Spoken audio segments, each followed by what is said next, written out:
Majestic mountains rise in the distance, framing a clearing. In the center stand two men, each holding a shovel and a flag patterned in black and white.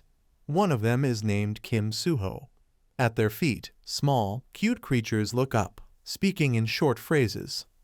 Nearby, another man, Royd Frona, swings his shovel, striking the ground. The shovel embeds firmly, and from the point of impact, a vast blue digital grid radiates outward, spreading across the lawn until it reaches the foot of the distant mountains. This is the story of an ordinary civil engineer. From the glowing grid, particles take shape, forming a digital model of a sprawling metropolis. This engineer has changed the world entirely. Everyone present watches this process in awe. Royd turns to his assistant, Gabriel, and declares excitedly that it is all money. His laughter rings out, making Gabriel suspect he has lost his mind. A few years earlier, as the city lay under the glow of dusk, Royd received a mysterious message. It congratulated him for being chosen by the Absolute and granted him the right to make a wish. He had been resting with his head on the table when he noticed the message. The message continued. He had become one of the heroes of the novel The Steel Knight. This startled Royd. He had just finished reading that novel the day before.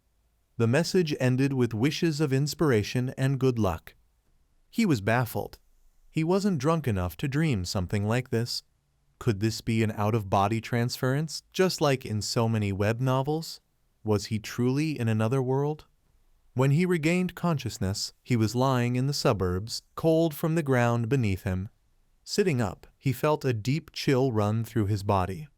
Confusion twisted his expression as he tried to understand what was happening, especially the strange sensation in his mouth. The message explained a change in condition, the curvature of his mouth, the result of sleeping outside. Annoyed, Royd realized he had somehow taken over the body of the novel's hero. But who exactly had he become in The Steel Knight? In the story, this character lived in a village and slept along the roadside.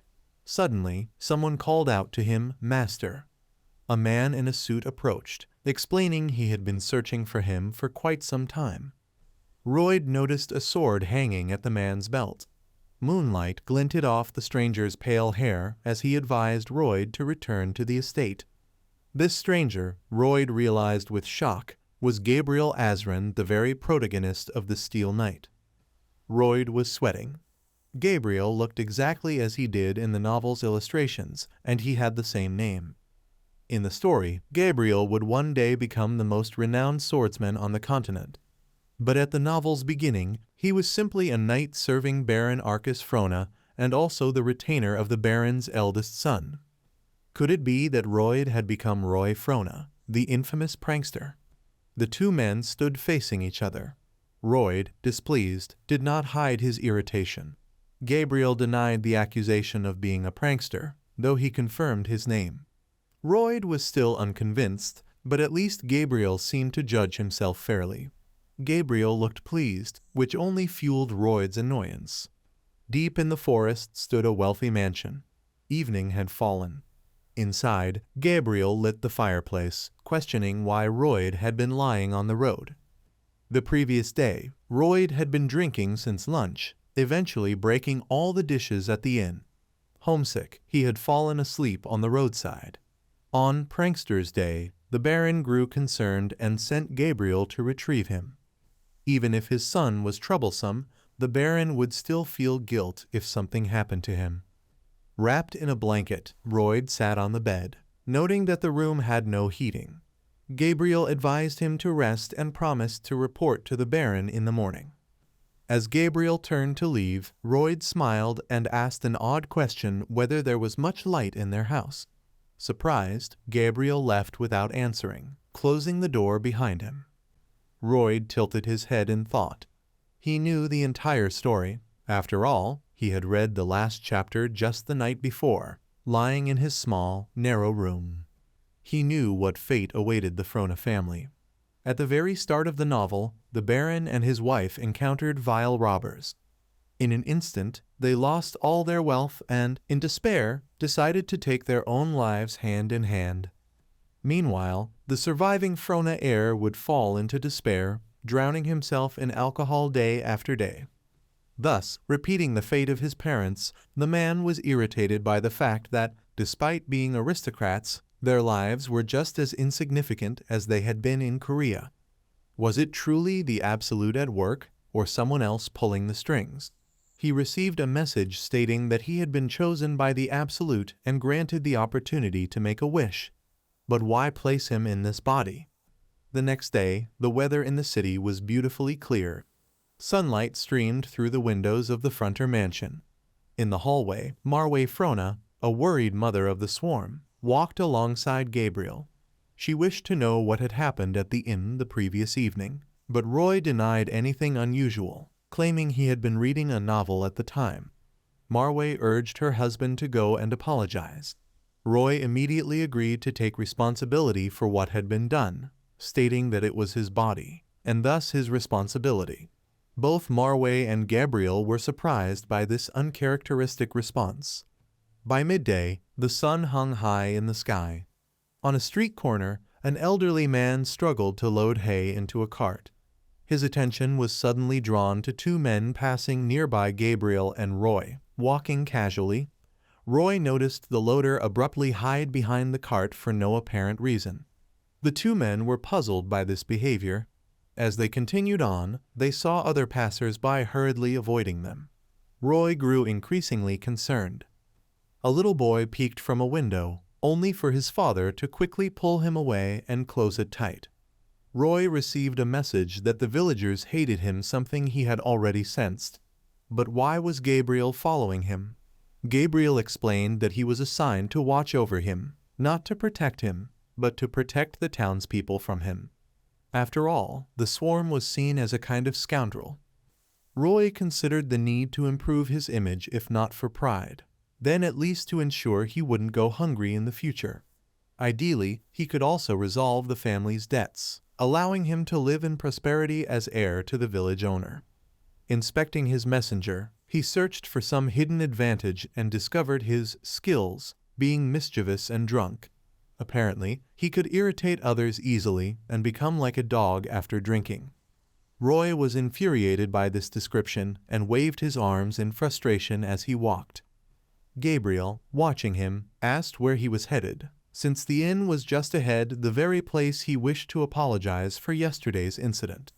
Roy replied that he was merely thinking. Gabriel studied him seriously, sensing something had changed, as though he were a different person entirely. Roy cautiously opened the inn door and glanced inside. Gabriel immediately noticed something was wrong. The floor was littered with broken wooden furniture, and a cracked wall bore a bull's skull mounted beside it. Sitting down, Roy addressed the innkeeper, saying he wished to apologize for his past mischief. The innkeeper seemed wary, perhaps even more unsettled by the fact that someone like Roy spoke respectfully. Changing tactics, the innkeeper responded with a slightly ruder tone, improper for the situation, but insisted there was no need to apologize. Roy was left embarrassed by this. Outside, white clouds drifted slowly across the sky. As they walked away, Roy noted that, despite the apology, the innkeeper's expression had not improved. Gabriel agreed, pointing out that all the broken furniture and dishes had been bought with hard-earned money, which should have been compensated. Roy bristled at this. He was already in debt and could not even maintain a respectable image in the eyes of the tenants. Still, Gabriel added that with the cold winter approaching, repayment would be all the more important. The health of the innkeeper's mother continued to deteriorate, and Roy had also caused some trouble. He remembered how cold it had been in the tractor and realized that a single fireplace could not adequately heat such a large building. For elderly people, surviving in this weather would be extremely difficult, at least until a proper floor heating system was invented. Suddenly, the swarm froze in place, his expression sharpening with intense focus. In his mind, the image of a light bulb appeared. It was as if an electric current surged through it, causing it to glow. Something had come to him, an idea. The light bulb began emitting bright electric discharges, which transformed into shimmering green particles that scattered in all directions, forming intricate structures made of blocks. Royd quickly realized that underfloor heating systems did not exist in this world, and if he could create one, it would sell instantly. For the foolish Royd Frona, such a thought would have been impossible. But for Kim Suo now in Royd's body, it was entirely within reach. After all, he was a civil engineer. During his time in the army, he had even tried building a house on his own, working tirelessly day and night at construction sites. Yes, this was exactly how he would pay off all the Baron's family debts. Fueled with enthusiasm, Royd turned to Gabriel and announced that they were returning to the inn to secure their first order. At that moment, he received a message marking the beginning of his true journey, along with the introduction of something called RP relationship points with others which were currently at 0. Royd considered the message, suspecting it to be part of some kind of experience, even though nothing had been explained to him. Another message followed, clarifying that he could earn RP by improving his relationships with the main characters. Then, the rogue noticed a blue sign floating above Gabriel's head, displaying his level of interest. To Royd's dismay, Gabriel's interest was at -30, a very low level. Determined to improve it, Royd smiled at the servant and tried to compliment him. Unfortunately, Gabriel's interest dropped by another point. Defeated, Royd decided to leave the matter for later rather than risk making it worse. Soon after, he prepared a contract for the beer tavern. Carefully filling it out, he listed the innkeeper as the customer and himself as the contractor, stating that all construction costs would be deducted from the compensation owed for the earlier damage. Royd extended his pen to the owner for a signature. Even though the man clearly didn't trust him, Royd wasn't willing to let that distrust derail his grand plan. He decided not to rely on manipulation, but instead spoke with a mix of casualness and authority, assuring the innkeeper that they would be seeing each other often and should trust one another. Surprisingly, the tractor driver signed immediately despite the contract being little more than a scrap of paper. Still, the first contract was in place, and Royd confidently told the owner he would not regret it. White, fluffy clouds drifted overhead as Royd stepped into the yard. He confided to the servant that there was no need for exact calculations yet, as the plan wasn't fully refined. Gabriel, however, remarked that forcing someone into a contract was simply a new level of arbitrariness. Royd shot him a suspicious glance, concluding that Gabriel had no grasp of logical thinking or of concepts like cognitive distortion, the flawed belief that what has always been true will always remain true. Gabriel, in turn, reframed it as experience and statistics, but as Royd pointed out, those were all based on the past. Gabriel seemed puzzled had he ever heard such reasoning before. He watched as his master declared that they would make the innkeeper and his mother smile, bringing them joy. Royd then picked up a shovel and began digging, convinced that this smile would be the foundation of his livelihood. He dug, carried, tamped, and repeated the process tirelessly, while the servant silently observed. Using lumber from a warehouse on the estate, he constructed a central wooden frame for the foundation, employing a traditional Asian method of building with wood. After applying the river clay, the hull was finally complete. Roy lay sprawled on the ground, chastising his body for its weakness, while Gabriel was astonished by the speed of construction. In 3 stages, and despite an entire week having already passed, Gabriel seriously wondered where Roy had learned such building skills. Had Bay and Roy Frona truly decided to honor their agreement? Roy stood doubled over in pain before the newly completed structure, but there was no time for rest. Completely drained, he still needed to cut the wood. Summoning the last of his strength, he raised his axe, yet it felt as though something unseen held his hands down. Gabriel stepped forward and took hold of his master's axe. Roy was bewildered by the gesture, but when the servant removed the tool from his hands, he realized Gabriel intended to help. Roy specified that he needed boards measuring 2 to 1 heel, demonstrating the size with his palms. Gabriel, moving with practiced ease, tossed a few logs into the air. With sharp, precise swings, he struck them midair, cutting them cleanly into perfectly sized boards that fell neatly to the ground. Roy stood frozen, jaw slack in disbelief at the display. To him, Gabriel was no ordinary servant, he was a true master of the blade, one who required no modern tools. Smiling, Roy placed a hand on Gabriel's shoulder and remarked that, once finished here, Gabriel could assist with digging. Gabriel was taken aback that his master offered no thanks and instead gave him more work. He had almost forgotten Roy's personality. Clearly, the man's help came from self-interest. Someday, he thought, Roy would certainly deceive someone again. But Roy's urgency was genuine, he wanted to see the completed results as soon as possible. The only way forward was for both men to work together. Though embarrassed by Roy's manner, Gabriel reasoned that while his master had shown some changes in recent days, he still couldn't trust him fully. The only way to test this was to finish the construction side by side. Sweat streamed down Gabriel's forehead as he dug with unwavering focus. Roy, though exhausted, kept pace beside him. Dirt flew from beneath their shovels until, at last, Roy stopped. His shovel was planted firmly in the ground. Together, they stood and looked at the finished house. Roy declared with confidence that the construction was complete. Gabriel pointed to a symbol on the roof and asked what it meant. Roy explained that it was his brand logo. To test his creation and to reveal his trick to the innkeeper, Roy set his plan into motion. From a nearby dense forest, he fetched firewood and lit a blaze in a specially designed pit within the house's foundation. Soon, smoke drifted from the chimney above. Inside, the innkeeper and his elderly mother sat on the warm floor, their bodies relaxing in comfort.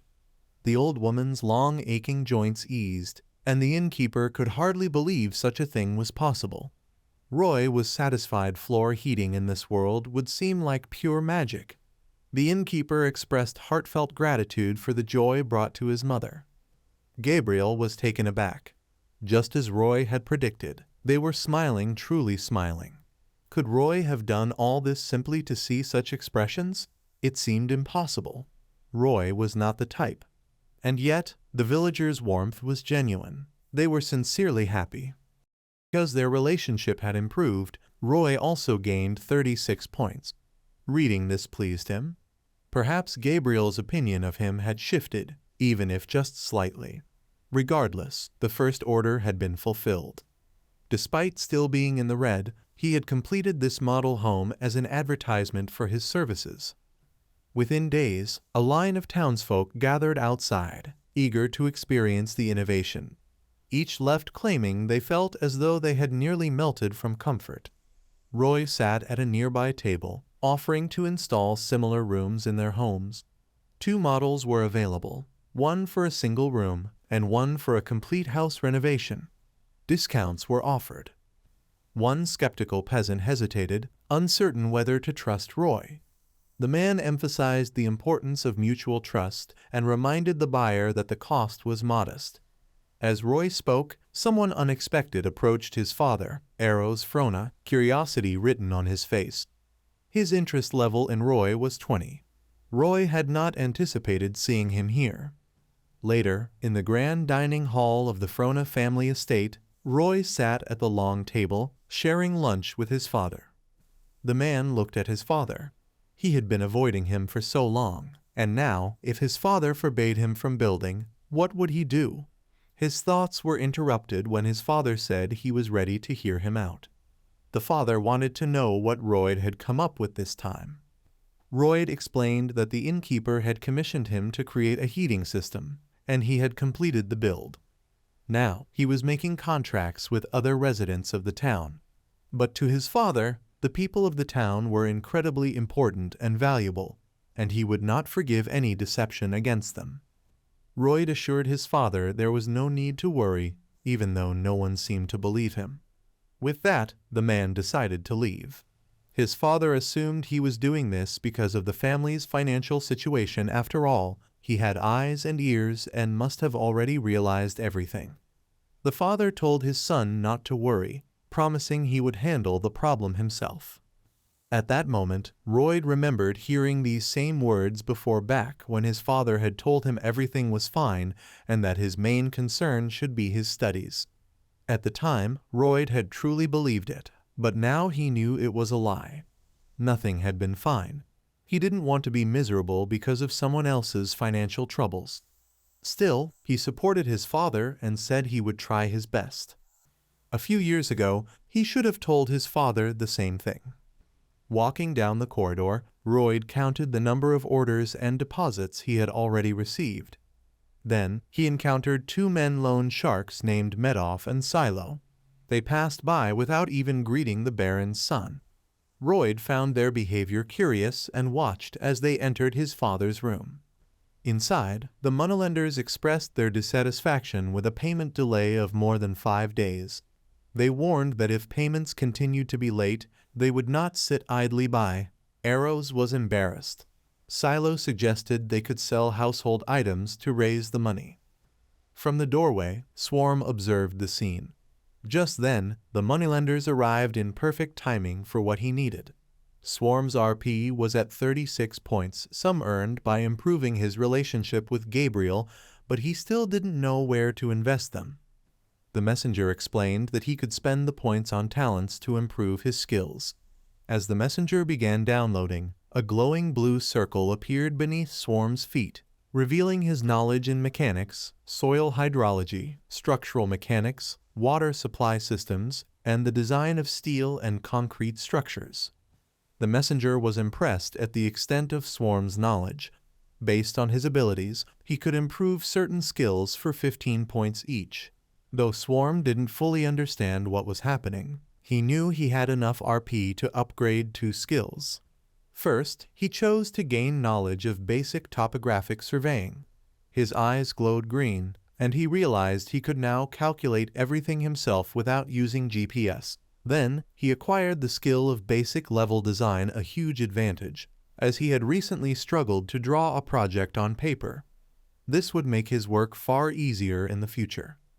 Still, he wondered if Gabriel's help would be enough. If only he could acquire some heavy equipment. The messenger encouraged him, saying there was something else Royd could obtain. Royd could hardly believe it. He was being offered a random phantom partner to help him with everything. But to activate it, he needed 50 orp. He was frustrated, as he didn't have enough points and only had one opportunity left. He seriously considered the phantom's potential. If his assumptions were correct, their combined strength would be equivalent to heavy machinery. To get it, he would need to gather more RP, which meant getting the main characters interested in him. Meanwhile, one of the moneylenders slammed his palm on Baron Frontera's desk and proposed a vile solution. If the Baron had no money, he could sell his wife and children for a large sum. Arrows was furious at such a suggestion, creditor or not. There was still a line of decency. Suddenly, a moneylender entered the father's room carrying a sack. He was surprised to see the man, but upon learning who he was, tried to insult Frontera's son by pointing out his supposed lack of manners. Royd stood his ground and firmly asked the men to show their invitation letter. At first, the men did not understand what he was talking about. Roy supported his argument by citing an article from the kingdom's basic law, which concerned protecting the interests of the aristocracy. In this particular situation, their visit without an official invitation letter was legally defined as an invasion. The men, now outraged, began shouting that his claim was nonsense, and that no one had ever heard of such a law. To avoid making an unfounded statement, Roy proposed that they verify the law together. One of the men called for a servant. Gabriel entered the Baron's room, already prepared, with his hand resting on the hilt of his sword. Roy, visibly angered, ordered him to cut off the invader's hand. The men froze in fear, assuming he had gone mad. Ross suggested confirming whether such a law truly existed and, more importantly, whose side the court would take. Gabriel then sheathed his sword. The hostile men were left stunned and bewildered by this unexpected turn of events. Fearful, they left, muttering threats and vowing to cause trouble for the swarm. They intended to make him regret what had happened. The door slammed shut with a loud echo. Roy felt a surge of pride at his victory. The Baron turned to his son and his servant, demanding to know the meaning of their actions. In his view, this was a situation where they should have been pleading for mercy rather than escalating tensions. Roy silently placed a sack on the table before his father. The Baron examined it, realizing that at first his son had intended to take the entire deposit and hand it over. However, this sum was enough to cover the month's interest payments. The Baron assumed Roy had collected the money from the townsfolk, but Gabriel reassured him that there was no need for concern. He would personally ensure Roy fulfilled the contract's terms. Observing Gabriel's confidence, the Baron realized the servant had complete trust in the swarm. It was time to leave. As they walked through the estate's corridor, Gabriel asked how the swarm knew such laws, as he had always considered him short-sighted. Roy replied vaguely that he had heard it somewhere and that it was entirely true.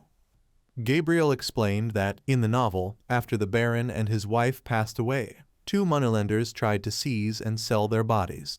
At that time, Gabriel had reminded them of an article from the kingdom's basic law, then promptly executed them with his sword. The court had fully acquitted him. For Roy, possessing knowledge of the novel's events was an undeniable advantage. At that moment, he received a notification. Baron Frontera's interest in him had risen by 6 points. Having strengthened his relationship with the main character, he gained 60 points, bringing his total to 61 exactly as he had planned. The Phantom was already waiting for him. The full moon shone brightly in the night sky. At dusk, Roy stood on the training ground, preparing for what was to come. Ensuring no one else was around, the messenger offered him a chance to make a random draw for a fantastic creature. One attempt cost 50 RP. Roy accepted. Suddenly, a green flash appeared beside him, its particles forming intricate gears that rotated together like a single mechanism. As the gears expanded and interlocked, they generated new elements. Roy watched, captivated, as though witnessing magic. The green particles condensed into a spell-like construct, emitting an unpleasant noise before a bright light began radiating from its center. The light coalesced into the face of a small, hamster-like creature. Roy was puzzled. The tiny creature hopped to the ground at his feet, gazing up at him with sparkling eyes, its size minuscule compared to Frontera's height. The swarm dismissed it with a mocking remark, which deeply offended the hamster, causing its eyes to fill with tears. When Roy turned to leave, the creature began making indignant noises. Curious, he asked what the hamster could do and requested a demonstration. The hamster pointed to its cheeks and began chewing, then suddenly spat out a crumpled piece of paper. It was an instruction sheet for a litter box. According to the instructions, the litter box was a cute hamster that required care and affection. Alongside the paper were colorful sunflower seeds capable of altering its form. A red seed would enlarge the hamster to a giant size for 12 hours, while a blue seed would return it to its smaller form. The blue seed needed to be given before the red seed's effect wore off. A set of both seeds cost 1 rup. Roy wondered if the hamster could grow to the size of a human. Since the creature could not speak, he decided he would have to find out for himself. He reasoned that if hamsters were naturally skilled at digging, then one the size of a man could become an incredibly useful helper. Roy handed the hamster a red seed. The creature devoured it in an instant. Before the man's eyes, the hamster began to grow at an astonishing rate, soon becoming so massive that it rested against the swarm's face. Suddenly, the man was thrown several meters away by the force of a powerful push. He could hardly believe what he was witnessing. The hamster now stood at least 10 meters tall.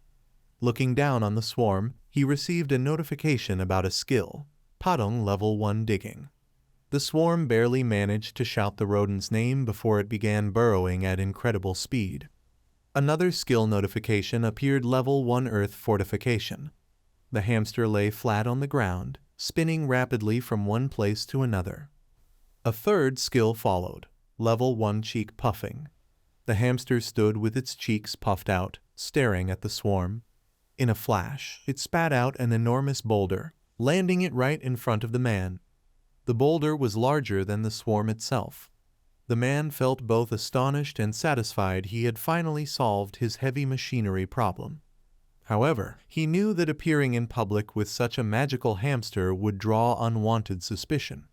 Ultimately, he decided to carry a book of callings and introduce himself as a genius recruiter, using that as a cover to solve his labor shortage for large-scale construction projects. White, fluffy clouds drifted lazily across the sky, another quiet, ordinary day in the city. Royd stood on the beach alongside a team of workers, instructing them to repeat after him that safety was the top priority. The men, however, were drowsy and inattentive. But what else could one expect from the 30-man force belonging to the Baron of Frona? Royd couldn't help but laugh at their half-hearted responses, which sounded more like the indifference of soldiers collecting pay without working. He wondered why they hadn't already been disbanded, considering the Baron's heavy debts.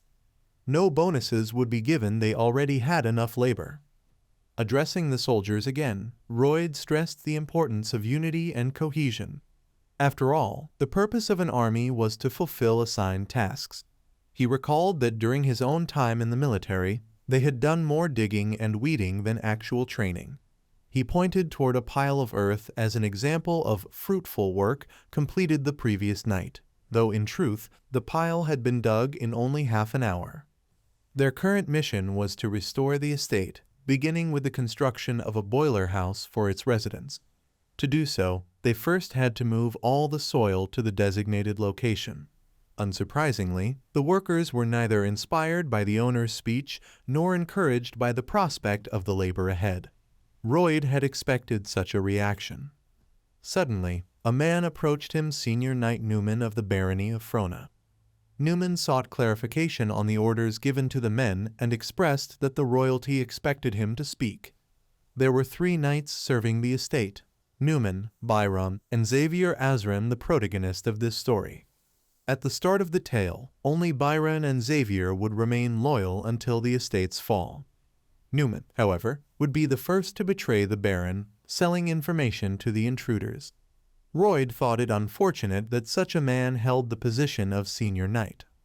The newcomer asked Royd directly what he thought they were doing. The knight could not believe that Royd was forcing the army to perform menial labor. As a senior knight, Newman found this intolerable. Royd dismissed the objection as nonsense, explaining that he was earning money to pay off debts with the Baron's explicit permission. Still unconvinced, Newman accused him of deceiving his lord and exploiting the army for personal gain, recalling the young master's past as supposed proof.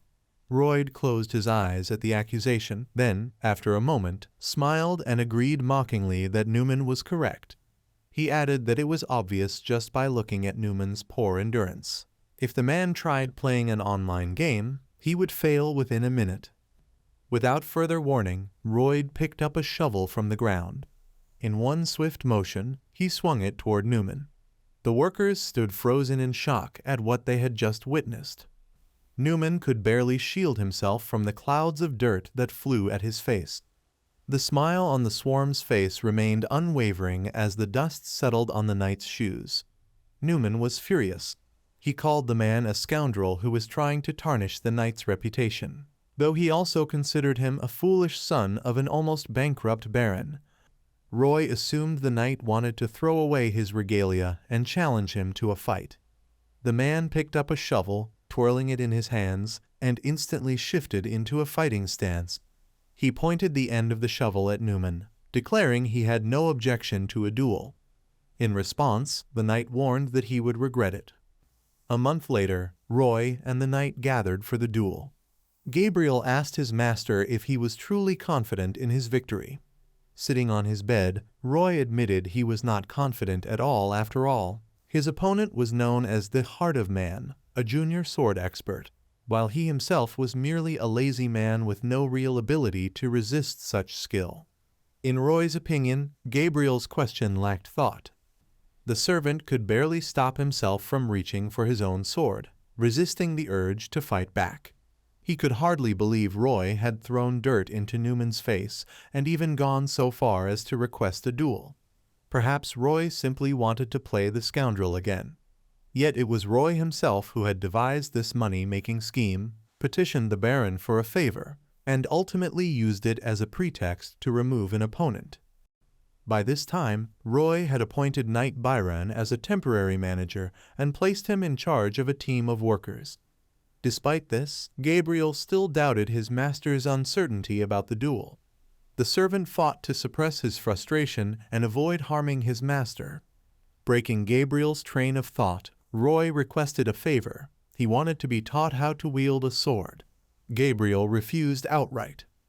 First, his duty was to protect the young master, not train him.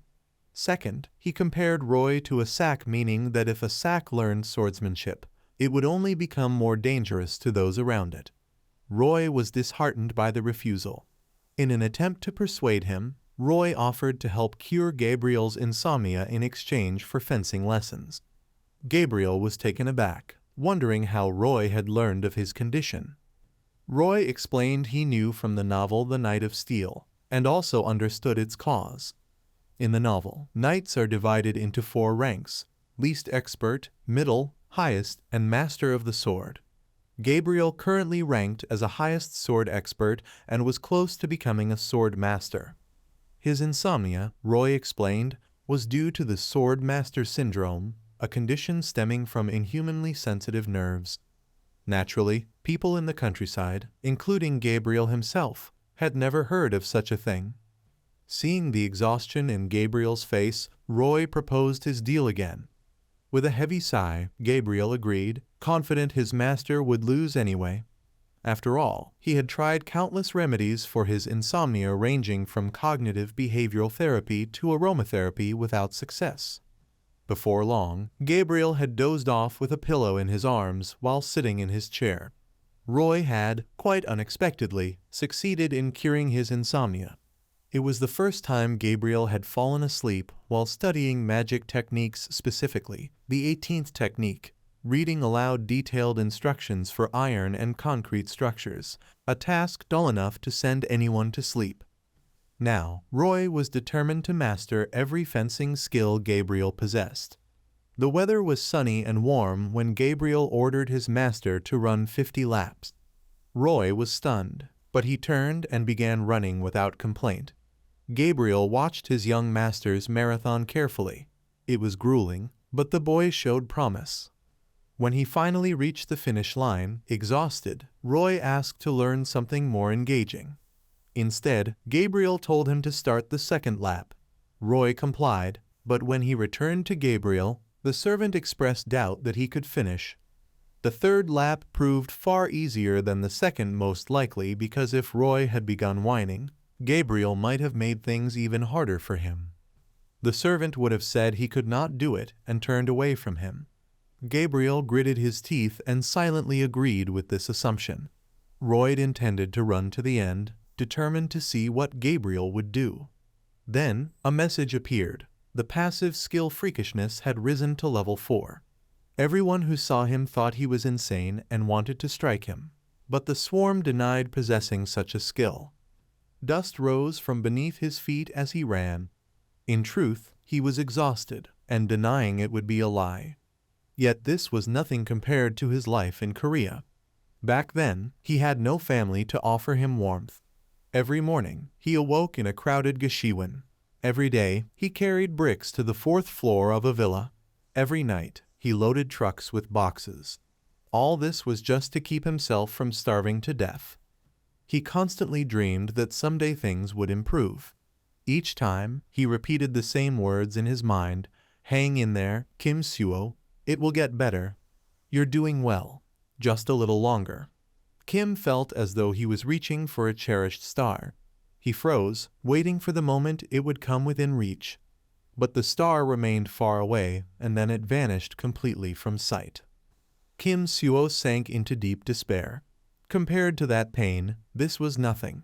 Roy continued running in circles. Seeing this, Gabriel told him that, in recognition of his sincerity, he would teach him fencing. A notification appeared in the messenger. Gabriel's opinion of him had improved by 1 point. However, his overall opinion still stood at -28. He also gained 18 points for a slight improvement in his relationship with a key character, bringing the total score to 29 points. Night was falling over the city. Moonlight streamed through the windows of the Frontier mansion. Newman was speaking with Arrows, voicing his outrage over the actions of his son, Royd. His father believed that Royd had come to his senses recently, though he was probably mistaken. His moral duty required him not to interfere in the duel, especially since Royd was to become the heir. Thus, the father asked the knight to refrain from being too harsh on his son. Arcus requested only that Royd be brought back to consciousness without being maimed. Newman accepted the Baron's request, though he doubted he could honor it during the duel. He intended to end the young scoundrel once and for all, and if the Baron tried to make trouble over it, Newman would kill both him and his wife, disguising the murders as suicides. Then, as planned, he would leave the city to seek a better life. Thanks to the young scoundrel, this plan might come to fruition sooner than expected. A month passed since Newman's last conversation with his father. A dueling arena had been prepared on the grounds where Royd had trained, and the opponents now stood facing each other. Seated at the judge's table were Royd's parents, along with Gabriel and Bainon, ready to witness the fight. Holding out his sword, Newman asked Royd if he was ready. The young Frontier stood with a shovel in his hands, holding it upside down. Slinging it over his shoulder, he confidently declared his readiness. Newman smiled and ordered the knight to prepare to receive his full measure. The audience was shocked that the swarm intended to face Knight Newman in combat. Newman's eyes burned with indescribable anger and malice. Gabriel explained that the shovel was made of metal and had been specially ordered from a blacksmith. Royd's father was ashamed, believing his son was making a mockery of the duel. Gabriel, however, did not see it as a joke. He recalled the past month. The young man had woken early each morning for general exercises without complaint, then headed to the construction site to instruct the village engineers on the boiler room, and afterward had practiced swordsmanship until his legs could no longer support him. This was not the conduct of someone jesting. The servant was certain that Royd was completely serious. Arrows then announced to all present that the duel between Frontier's swarm and Knight Newman was about to begin. Newman assumed a defensive stance, his sword aimed at his opponent. The swarm gripped his shovel and offered his adversary a faint smile. Gabriel immediately noticed his host's foolish stance. Newman swung his sword at the man, believing he was being mocked. Royd, however, stood calm and confident, waiting for the perfect moment. Just before the blow could land, he leapt aside. Arrows and his servant were genuinely surprised by this sudden reaction. Newman, unwilling to concede, made a second attempt to strike him down, but the swarm skillfully deflected the blow once again. It was an impressive and highly effective maneuver, a genuine battlefield technique. It was as though his swordsmanship had suddenly improved after years of stagnation. Newman paused in shock, though Royd saw nothing unusual in this. In Korea, every man was familiar with such techniques. It was a modern hand-to-hand combat style, akin to a bayonet charge followed by a crushing strike designed to knock an opponent off balance. Even his shovel proved versatile, capable of serving as both a weapon and a shield against sharp attacks. Another strike aimed for Newman's side missed its mark. Changing tactics, Royd placed his feet on the shovel, preparing to leap from it. The knight was perplexed by this unorthodox approach. Gabriel initially thought he was joking, yet there was a determined seriousness in his movements. Perhaps it was no joke after all. Newman rushed forward again. The first weapon Royd had prepared for this duel was his shovel. The second was the foundational fencing skills Gabriel had taught him. The knight could not understand how someone he had deemed a drunk and a layabout could become so formidable. The third element in Royd's arsenal was his synchronized ability to control the shovel, a first-level digging mastery that required becoming one with the tool in both body and soul. The stronger the synchronization, the more effective his strikes became. Gabriel's opinion of him rose by 1 point during this fight. The defensive skills he displayed impressed the onlookers, increasing their regard for him by 2 and then 3 more points. Over time, Royd had accumulated 97 points in total. The messenger even suggested he learn an additional digging skill worth 40 RP, but Royd was already confident in the techniques he had mastered and saw no need to yield. Steam flared from Newman's nose. Realizing his current approach would not suffice, he prepared to use something that would be dangerous against any ordinary opponent. A shimmering blue magical sphere began forming around him. Gabriel immediately sensed trouble magical energy was gathering in Newman's chest. Royd quickly recognized what was happening. The knight was forming a mana heart. When the process was complete, Newman gripped his sword with deadly intent. This time, the duel was no longer a game. Sparks of rage seemed to fly from his eyes as he unleashed a powerful strike toward Royd. Gabriel knew it typically took at least 5 years to cultivate a mana heart, and he doubted the young master could withstand such an attack. The knight's blade came perilously close to Royd's body. His parents cried out in alarm, yet Royd held his ground. Newman sought to finish him in that moment, but the swarm's son, armed only with his shovel, absorbed the force of the devastating strike. Newman could not comprehend how his opponent had endured it until he felt his own strength draining away. This was the 4th technique Royd had prepared, the mana drain method that had once made Gabriel Xavier the strongest warrior in the novel The Azran CT technique. By linking sword and shovel, Royd siphoned away all of Newman's mana into himself. The knight was stunned to realize his mana had been completely depleted. Focusing with absolute precision, Royd delivered a powerful shovel strike. The blade sank into the knight's face as if through butter, sending a snow-white tooth spinning into the air. Before Newman could react, another tooth followed.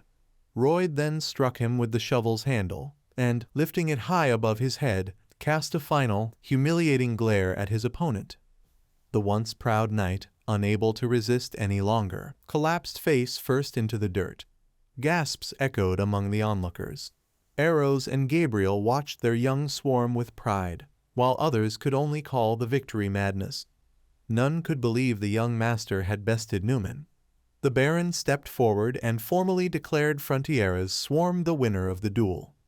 Lying on the ground, Newman could only wonder how this upstart had managed to defeat a master swordsman like himself. Royd approached the knight once more, intent on emphasizing his victory. Let's just say the knight was shaken. Suddenly, the man raised his shovel, prepared to deliver one final blow. The toothless knight lay frozen on the ground, awaiting Frontera's next move. The father turned to his son, puzzled at his intent, since the duel was already over. But the young master seemed unmoved. This was the moment of reckoning. Horror spread across the father's face as he tried to stop him. Guards rushed forward, pulling the swarm away from the knight, urging him to desist. Byron suspected he had lost his senses, and Gabriel seemed to think the same. Royd eventually calmed himself and told the guards to release him.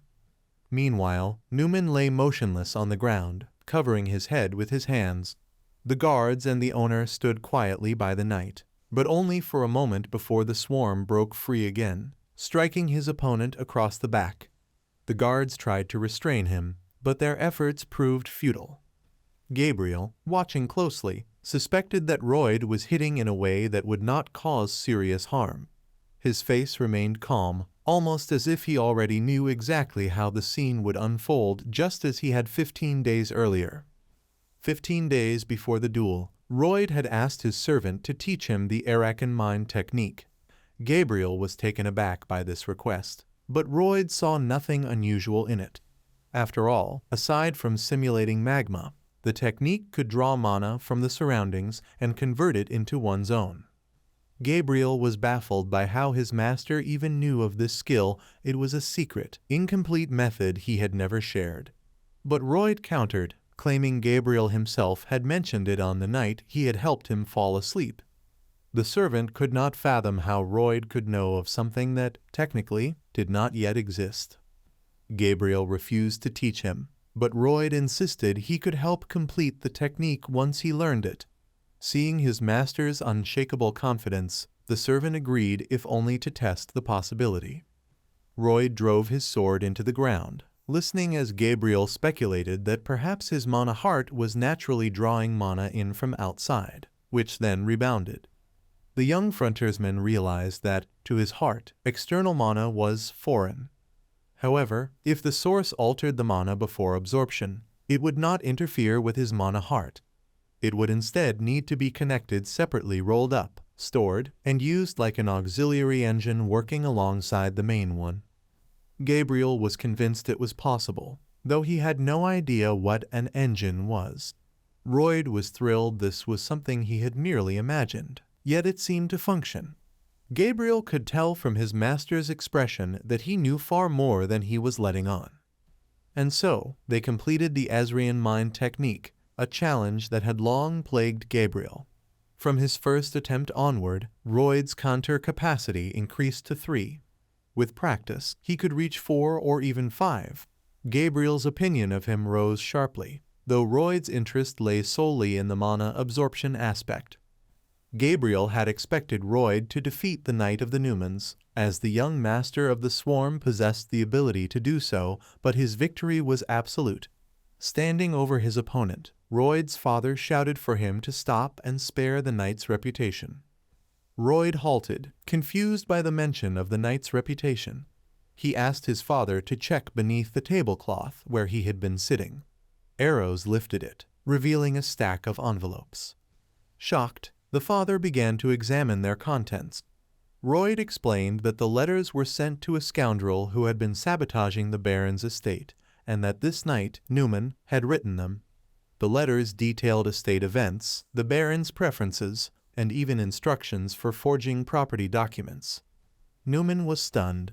He had hidden those letters securely within the walls, yet last night, Royd had sent a peddler to retrieve them, an errand that was carried out without delay. Arcus was stunned by what he saw and heard. As expected from the novel, he was portrayed as a good man, someone whose removal would cause a great uproar. The Baron felt sorry for him, but the statement lingered. A good leader and a good person were very different things. Royd offered his assistance in dealing with the man, suggesting what he believed to be a fitting punishment: place an angry rat on the knight's head, then cast him out of the manor, mutilated by the rodents. Alternatively, he could be demoted to the rank of an ordinary soldier and given a chance to correct his behavior. This proposal outraged many, who insisted such treatment was unacceptable. Arcus agreed that the punishment was far too severe for the offense and decided the man should be given a final opportunity to reform his last warning. Byron supported this wise decision, recognizing it as a valuable lesson for others. The Baron's choice was met with unanimous approval. Royd turned to Newman and asked if he had any objections. Newman said he did not and thanked him for his mercy. Young Frona was moved by such clemency. Yet, she pondered, if everyone treated wrongdoers kindly, would they truly repent for the sake of forgiveness? More often, they would grow bolder, exploiting such leniency. Newman believed Baron Frona would come to regret his decision, certain the knight would seek revenge against him and his son. Royd noticed the knight's smirk and warned that it would be his last smile. Newman could not grasp the man's meaning. The young frontline soldier reached into his pocket, pulled out his small hamster, Pong, and cheerfully offered it a red seed. Once the hamster swallowed it, Royd, wearing a cold expression, tossed the furry creature high into the air. As it soared, Pong cracked open the seed shell and consumed the contents. Almost instantly, the rodent began to grow, its size increasing dramatically with each passing second. The knight's parents gaped in shock, and Gabriel, along with Byron, watched with bated breath. Onlookers throughout the town were puzzled, startled, and even a little afraid as the enormous beast descended. The crowd scattered in panic, but Newman sat frozen in disbelief, his single good eye wide open. The knight, realizing too late that he should run, was overtaken by the massive hamster as it crashed to the ground with tremendous force. The impact sent dust billowing into the air and left the earth around it fractured and cracked. Although Royd felt a flicker of pity for the knight, he ordered that the creature drive him away, solving the problem of the troublesome manor resident once and for all.